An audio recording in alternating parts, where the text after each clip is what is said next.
बच्चों chapter number 18 magnetic field हम start कर रहे हैं आज, ठीक है। और पहला ही टॉपिक हमारा है कि मैग्नेटिक फील्ड क्या होता है। अच्छा, आमतौर पे मैग्नेटिक फील्ड जो है ना वो आप लोगों ने रिलेट किया है मैग्नेट के साथ, ठीक है। लेकिन अगर चार्ज मूव होता है, चार्ज मूव कर रहा होता है किसी वेलोसिटी से, तो उसके अराउंड भी मैग्नेटिक फील्ड डेवलप हो जाती है, उसको भी हम मैग्नेटिक फील्ड ही कहते हैं। तो इस चैप्टर में जो हम जिस मैग्नेटिक फील्ड की बात कर रहे हैं वो चार्ज के मोशन की वजह से जो मैग्नेटिक फील्ड प्रोड्यूस हो रहा है उसकी बात कर रहे हैं। मैग्नेट वाले मैग्नेटिक फील्ड की बात नहीं कर रहे हैं। मेरी बात समझ में आ गई है? नॉर्थ टू साउथ पोल के दरम्यान में मैग्नेटिक फील्ड होती है, याद होगा आप लोगों को। मैग्नेट के अंदर एक पोल नॉर्थ होता है, एक पोल साउथ होता है, और मैग्नेटिक फील्ड की डायरेक्शन नॉर्थ से साउथ की तरफ होती है। ये है मैग्नेट वाला मैग्नेटिक फील्ड, ठीक है। हम बात कर रहे हैं चार्ज के मोशन में आने की वजह से जो मैग्नेटिक फील्ड आ रही है उसकी बात कर रहे हैं, ठीक है। तो जरा इसको पढ़ते हैं डिटेल में। सबसे पहले यहाँ पर एक लाइन लिख दी है कि अगर चार्ज रेस्ट में होगा तो उसके अराउंड होगी इलेक्ट्रिक फील्ड। क्या होगी? अगर चार्ज रेस्ट में होगा तो उस चार्ज के अराउंड जो रीजन होगा उसमें कहलाएगी इलेक्ट्रिक फील्ड, और वो इलेक्ट्रिक फील्ड फोर्स लगाएगी रेस्ट चार्ज को। वो इलेक्ट्रिक फील्ड फोर्स किसको लगाएगी बच्चों? रेस्ट चार्ज को। लेकिन अगर एक अकेला चार्ज मूव हो रहा हो, अगर एक अकेला चार्ज क्या हो रहा हो बच्चों? मूव हो रहा हो, तो वो रखता है दोनों, इलेक्ट्रिक फील्ड भी, और अगर एक अकेला चार्ज मूव हो रहा हो तो उसके अराउंड इलेक्ट्रिक फील्ड भी होती है और साथ में मैग्नेटिक फील्ड भी होती है। और मैग्नेटिक फील्ड जो फोर्स लगाएगी वो दूसरे मूविंग चार्ज को लगाएगी। मतलब आप ये समझना, एक मैग्नेटिक फील्ड, मतलब मैग्नेटिक फील्ड की वजह से अगर फोर्स लग रही है तो सिर्फ किसको लगेगी? मूविंग चार्ज को लगेगी। देखो, इलेक्ट्रिक फील्ड दूसरे रेस्ट चार्ज को फोर्स लगाएगी। एक मूविंग चार्ज है तो उसको अगर मैग्नेटिक फील्ड फोर्स लगा रही है, मैग्नेटिक फोर्स लगा रही है, मैग्नेटिक फील्ड की वजह से तो फोर्स होगी, उसको बोलेंगे मैग्नेटिक फोर्स।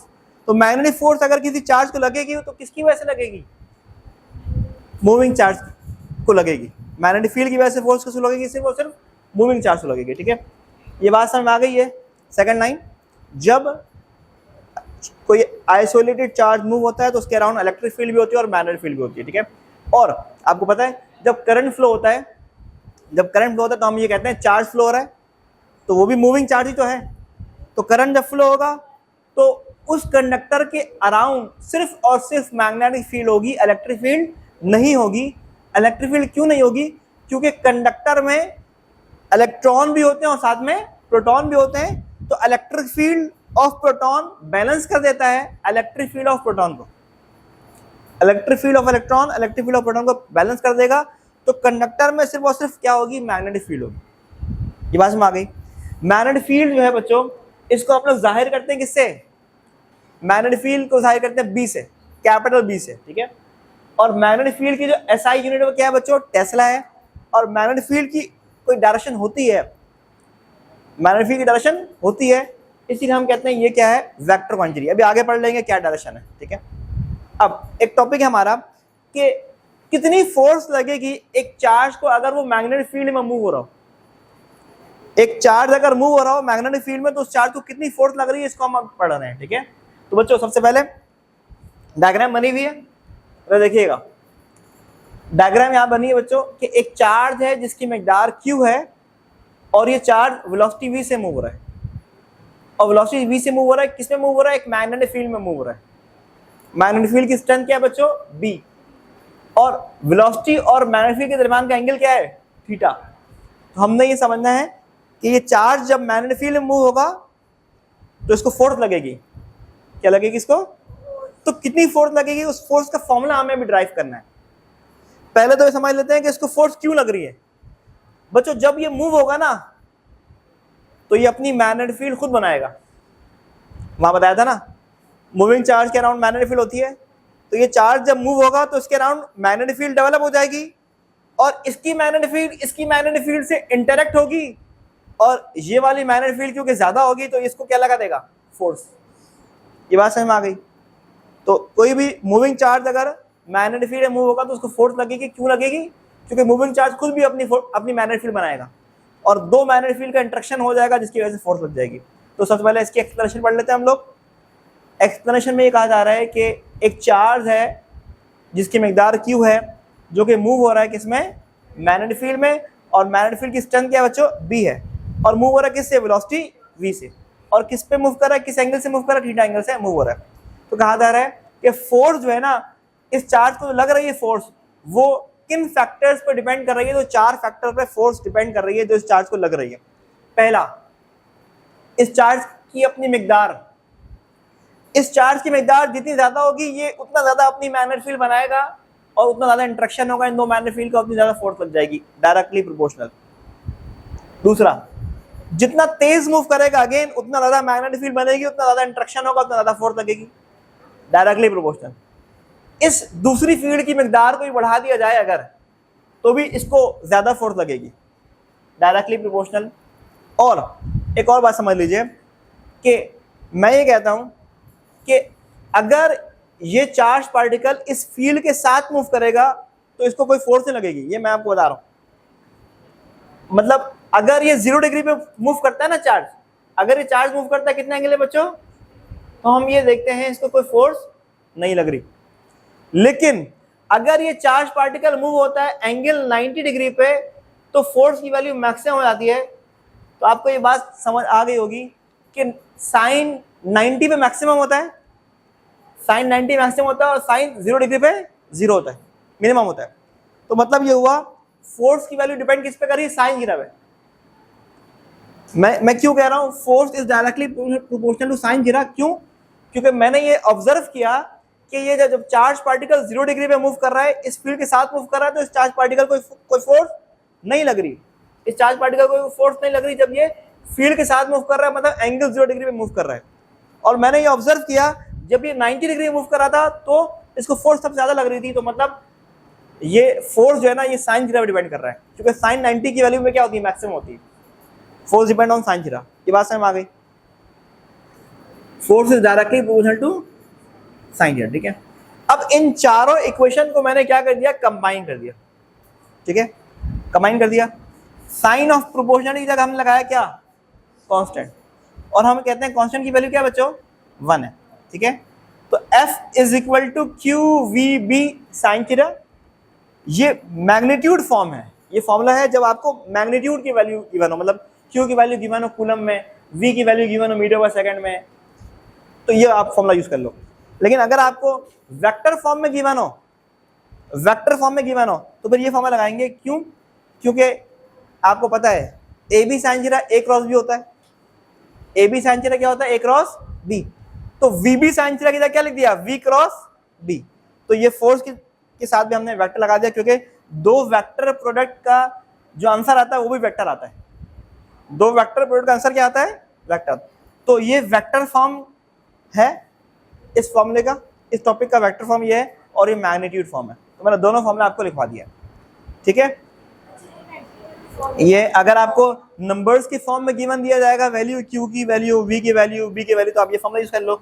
और अगर I, J और K के फॉर्म में गिवन दिया जाएगा V और B की वैल्यू, तो आप ये फॉर्मूला यूज करोगे।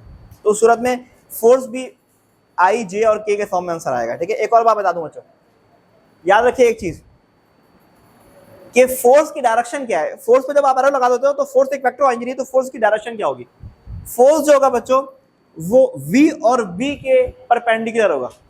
फोर्स जो क्या होगा, V और B के परपेंडिकुलर। लेट्स सपोज मैं कहता हूं, हम ये कहते हैं, अगर इसको हम राइट हैंड रूल से बता रहे हैं आपको कि अगर V इस डायरेक्शन में और B इस डायरेक्शन में, तो फोर्स ऊपर की तरफ लग रही है, मतलब V और B के परपेंडिकुलर जो है वो फोर्स की डायरेक्शन होगी। ये बात समझ लीजिए, फोर्स की डायरेक्शन क्या होगी बच्चों, V और B के परपेंडिकुलर होगी, ठीक है। तो यहां तक हम इसको मुकम्मल कर चुके हैं, ठीक है। नेक्स्ट टॉपिक है बच्चों हमारा, force acting on a current carrying conductor placed in a magnetic field. मतलब अगर हम किसी कंडक्टर को मैग्नेटिक फील्ड में रखेंगे तो उसको कितनी फोर्स लग रही है, ये हमें फॉर्मूला फाइंड करना है, ठीक है। अब पहला सवाल कि क्यों फोर्स लगेगी। तो बच्चों होता यह है कि कंडक्टर में से जब करंट गुजरता है तो इस कंडक्टर की अपनी मैग्नेटिक फील्ड डेवलप हो जाती है, ठीक है। एक पढ़ाया आप लोगों को मैंने कि कंडक्टर में से जब करंट गुजरता है तो उस कंडक्टर में के अराउंड सिर्फ मैग्नेटिक फील्ड डेवलप होती है, इलेक्ट्रिक फील्ड डेवलप नहीं होती, क्योंकि कंडक्टर में मौजूद इलेक्ट्रिक फील्ड ऑफ इलेक्ट्रॉन और इलेक्ट्रिक फील्ड ऑफ प्रोटॉन दोनों क्या कर देते हैं, बैलेंस कर देते हैं। तो सिर्फ कौन सी फील्ड बाकी रह जाती है, वो होती है मैग्नेटिक फील्ड। तो यहाँ पर मैग्नेटिक फील्ड मौजूद है जब इसमें से करंट गुजरेगा, और जब इस कंडक्टर को हम किसी और मैग्नेटिक फील्ड में रख देंगे तो यहाँ पर दो मैग्नेटिक फील्ड हो गई, एक तो कंडक्टर की अपनी और ये किसी और की मैग्नेटिक फील्ड में रखा हुआ है। तो यहाँ पे कितनी मैग्नेटिक फील्ड हो गई? दो। तो दोनों आपस में इंटरेक्ट करेगी और रिजल्ट में ये होगा कि इस कंडक्टर को फोर्स लग जाएगी। तो फोर्स जो लग रही है बच्चों वो किन फैक्टर्स पे डिपेंड कर रही है? पहला, इस कंडक्टर के लेंथ के ऊपर।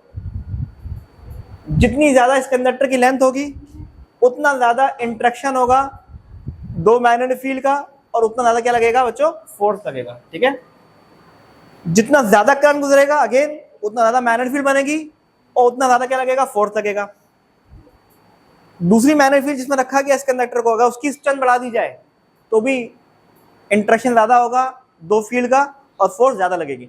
तो इन तीन फैक्टर्स के ऊपर डिपेंड कर रहा है कंडक्टर को जो फोर्स लग रही है। एक, कितना करंट गुजर रहा है, कितनी लेंथ मैग्नेटिक फील्ड में रखी हुई है कंडक्टर की, और कितना ज्यादा मैग्नेटिक फील्ड है जिसमें हमने कंडक्टर को रखा है। ठीक है, इन तीनों को आपने क्या कर दिया बच्चों? कंबाइन कर दिया, तो ये फॉर्मूला आ गया। साइन ऑफ प्रोपोर्शन हटेगा तो क्या लगेगा? इक्वल टू के साथ कांस्टेंट लगेगा, और हमने कहा कांस्टेंट की वैल्यू क्या है बच्चों? 1 है। ठीक है, अब तो फोर्स आ गया BIL। फोर्स क्या आ गया? BIL। नीचे एक बात लिखी है कि ये जो इक्वेशन है ना बच्चों, ये जाहिर कर रहा है मैग्नेटिक फील्ड फोर्स को जाहिर कर रहा है ये इक्वेशन, लेकिन उस वक्त जाहिर कर रहा है जब मैग्नेटिक फील्ड और लेंथ जो है वो क्या है? परपेंडिकुलर। अगर एंगल कुछ और होगा, चेंज होगा, 90 के अलावा कोई और सा अगर एंगल होगा, तो फिर आपको फॉर्मूला कौन सा यूज करना है? ये यूज करना है, F = BIL sin थीटा। इसी तरह से आपकी बुक में लिखा हुआ था, मैंने इसको इस तरह करवा दिया। ठीक है, अब आपको पता है बच्चों कि साइन थीटा लगा हुआ है तो क्रॉस प्रोडक्ट से रिप्लेस कर सकते हैं हम लोग। यहाँ पर मैं कहता हूँ वेक्टर क्वांटिटी आपका जो है ना, सॉरी स्केलर क्वांटिटी आई है, इसको बाहर निकाल दो। अब बचा LB sin थीटा। ठीक है, तो LB sin थीटा को हम क्या लिख देंगे? L क्रॉस B लिख देंगे। और क्योंकि ये वेक्टर प्रोडक्ट है तो ये भी क्या हो गया? वेक्टर हो गया। ये भी क्या हो गया? क्योंकि देखो जब भी दो वेक्टर के दरमियान में क्रॉस लगाओ तो मतलब ये वेक्टर और क्रॉस प्रोडक्ट है, और इसका जो आंसर आएगा वो भी क्या आएगा? वेक्टर आएगा। तो फोर्स यहाँ पर वेक्टर क्वांटिटी है, फोर्स वेक्टर क्वांटिटी है बच्चों, तो इसका मतलब इसकी कोई ना कोई क्या होगी? डायरेक्शन होगी। तो वो डायरेक्शन किसने बताया हमें? फ्लेमिंग्स लेफ्ट हैंड रूल ने बताया। इसको पढ़ते हैं अभी। पहले तो ये बात समझ लेते हैं कि ये फोर्स मैक्सिमम कब होगी? ये फोर्स मैक्सिमम होगी जब L और B के दरम्यान में लेंथ और मैग्नेटिक फील्ड के दरम्यान में 90 का एंगल हो। और फोर्स मिनिमम कब होगी? जब लेंथ और मैग्नेटिक फील्ड के दरम्यान में कितना एंगल हो बच्चों? 0 डिग्री हो। अब हम समझते हैं लेफ्ट हैंड रूल क्या है। लेट्स सपोज बच्चों मैं ये कहता हूँ, इस डायग्राम को समझिएगा जो मैंने यहाँ पर बनाई हुई है। ठीक है, इसमें हम कहते हैं कि ये मैग्नेटिक फील्ड की डायरेक्शन है। किसकी डायरेक्शन है बच्चों? मैग्नेटिक फील्ड की डायरेक्शन है। ठीक है, और करंट ऐसे फ्लो कर रहा है। ऐसा समझ लो हमारा वायर ऐसे रखा हुआ है, हमारा वायर ऐसे रखा हुआ है। ठीक है, तो जब वायर इस तरह रखा होगा तो करंट इस डायरेक्शन में गुजरेगा, और मैग्नेटिक फील्ड जो है बच्चों वो ऐसे जा रही है। ठीक है, तो इसको फोर्स कहाँ लगेगी? थंब बता रहा है फोर्स। थंब क्या बता रहा है हमें? मतलब ये वायर इस तरह प्लेयर जिस तरह मारा कर रखा हुआ है। ठीक है, तो करंट ऐसे गुजरेगा और इसको मैग्नेटिक फील्ड ऐसे लगेगी। ठीक है, तो फोर्स इस कंडक्टर को कहाँ लग रहा है बच्चों? ऊपर की जाने। थंब बता रहा है, thumb is representing the direction of force. ठीक है, इसको बोलते हैं कि फ्लेमिंग्स लेफ्ट हैंड रूल से हमने ये बताया कि डायरेक्शन ऑफ फोर्स क्या है? तो thumb is pointing the direction of force. ठीक है, तो ये डायग्राम में मेंशन भी है, ये मैग्नेटिक फील्ड है, और इन दोनों फिंगर्स के दरमियान में हमने 90 का एंगल बनाया हुआ है। देखो इन दोनों फिंगर के दरमियान कितना एंगल बनाया हमने? 90 का बनाया हुआ है। ठीक है, तो फोर्स लगेगी ऊपर की जाने। तो फ्लेमिंग्स लेफ्ट हैंड रूल ने हमें क्या बताया? डायरेक्शन ऑफ मैग्नेटिक फोर्स क्या बताया? जो लग रहा है कंडक्टर को। ठीक है, तो ये टॉपिक बच्चों हमारा मुकम्मल हो गया आज।